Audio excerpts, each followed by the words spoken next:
دیکھیے بر عظیم پاک و ہند کے ضمن میں سب سے پہلے تو دو بدقسمتیوں کو نوٹ کر لیجیے۔ پہلی بدقسمتی یہ کہ یہ بر عظیم دور نبوت کی سعادتوں سے محروم رہا۔ دور نبوت میں یہاں تک دعوت اسلام نہیں پہنچی، اکا دکا کوئی لوگ مسلمان ہوئے ہیں۔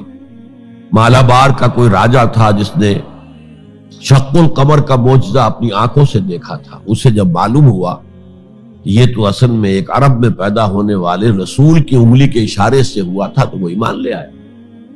لیکن یہ آئسولیٹڈ واقعات ہیں۔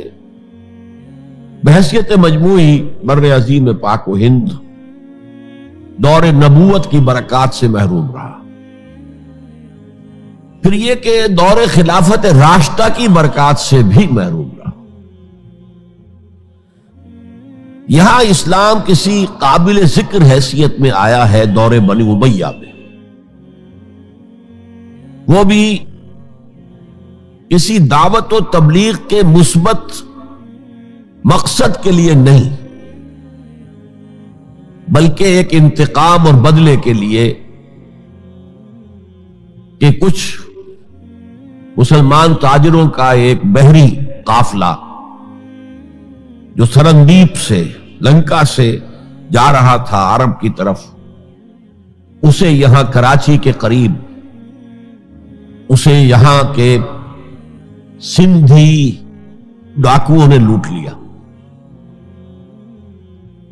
اس پر مطالبہ آیا اسلامی مسلمان حکومت کی طرف سے، وہ ملوکیت تھی۔ اب وہ اسلامی حکومت اس معنی میں نہیں رہی تھی جس معنی میں کہ خلافت راشدہ اسلامی حکومت تھی کہ جو قیدی ہے تمہارے پاس رہا کرو اور کمپنسیٹ کرو جو بھی نقصان یہاں ان مسلمان تاجروں کا ہوا ہے۔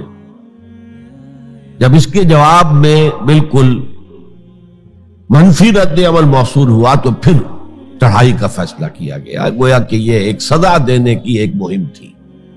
بہرحال اس وقت جو اسلام یہاں آیا تھا اس کے کریکٹرز اس اسلام سے کچھ مختلف تھے جو بعد میں یہاں آیا۔ وہ اسلام جو محمد ابن قاسم کی سرکردگی میں سندھ میں آیا اور سندھ سے آگے بڑھ کر ملتان بلکہ موجودہ پاکستان کے تقریباً پورے نصف علاقے تک پہنچ گیا تھا، فٹ ہلز آف کشمیر تک، یہ اسلام خالص عربی اسلام تھا۔ ملوکیت تو آ گئی تھی لیکن بدویت اور عربیت جو ہے اس کی چھاپ اس پر ابھی گہری تھی۔ اور اس اسلام میں نہ ابھی فرقے تھے، نہ مسلک تھے، نہ حنفی، نہ مالکی، نہ شافعی، نہ حنبلی، نہ عقائد کے بارے میں بحثیں شروع ہوئی تھی، علم کلام کی بحثیں ہوئی تھی، نہ ابھی یونانی فلسفے اور منطق کا حملہ ہوا تھا، ابھی کچھ نہیں تھا۔ سادہ اسلام، اسلام اپنی اصل سادگی پر برقرار تھا، چنانچہ اس کی قوت تسخیر بڑی زبردست ثابت ہوئی۔ اور خاص طور پر محمد ابن قاسم جو نوجوان 17-18 برس کا نوجوان اور نہایت نیک اور پاک باز، سندھ کے ہندوؤں نے جو اپنی ایک روایت ہے کہ اس طرح کا آدمی تو کوئی اوتار ہی ہو سکتا ہے۔ فارسی میں بھی کہا جاتا ہے کہ در جوانی توبہ کردن شیوہ پیغمبری است، جوانی کے اس عمر میں بھی کوئی شخص پاک زندگی گزار رہا ہو تو یہ تو پیغمبروں کا طریقہ ہے۔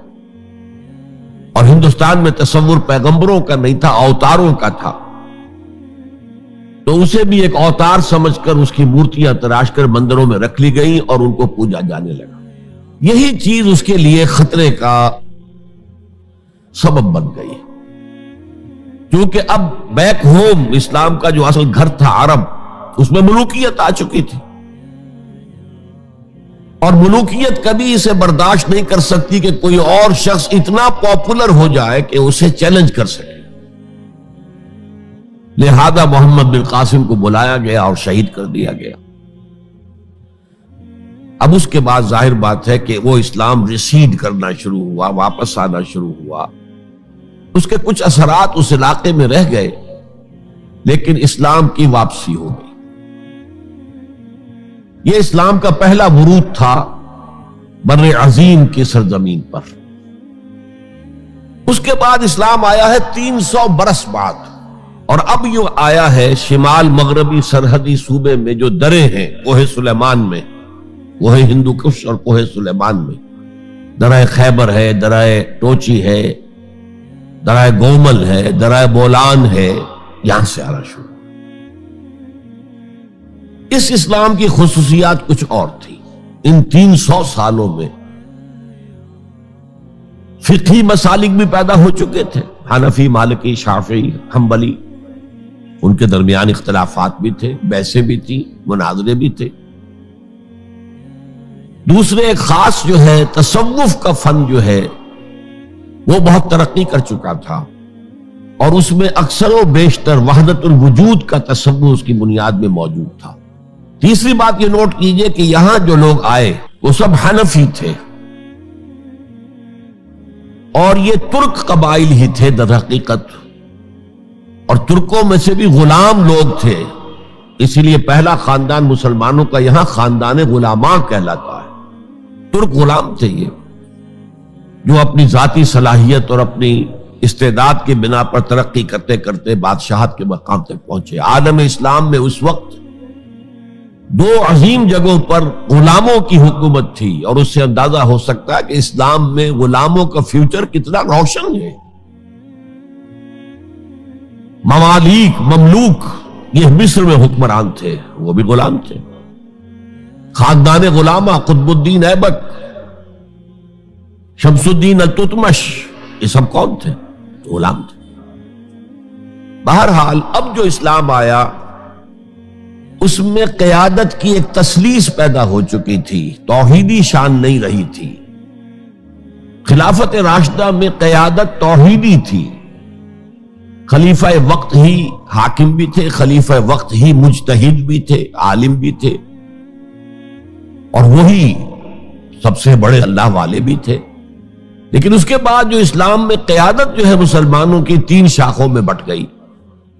سیاسی قیادت وہ تو قبائلی عصبیت کی بنیاد پر قائم ہو رہی ہے، تو سیاست تو ہو گئی طاقت کے بل پر، جس کی لاٹھی اس کی بھینس۔ اس کے بعد جو اس دینی قیادت تھی وہ 2 حصوں میں منقسم ہو گئی، علمی قیادت، علماء، مفسرین، فقہاء، محدثین، اور ایک ہو گئی صوفیاء کی قیادت۔ تو یہ تھی کیفیت جس میں کہ بر عظیم پاک و ہند میں اسلام وارد ہوا ہے پہلے ورود کے 300 برس بعد۔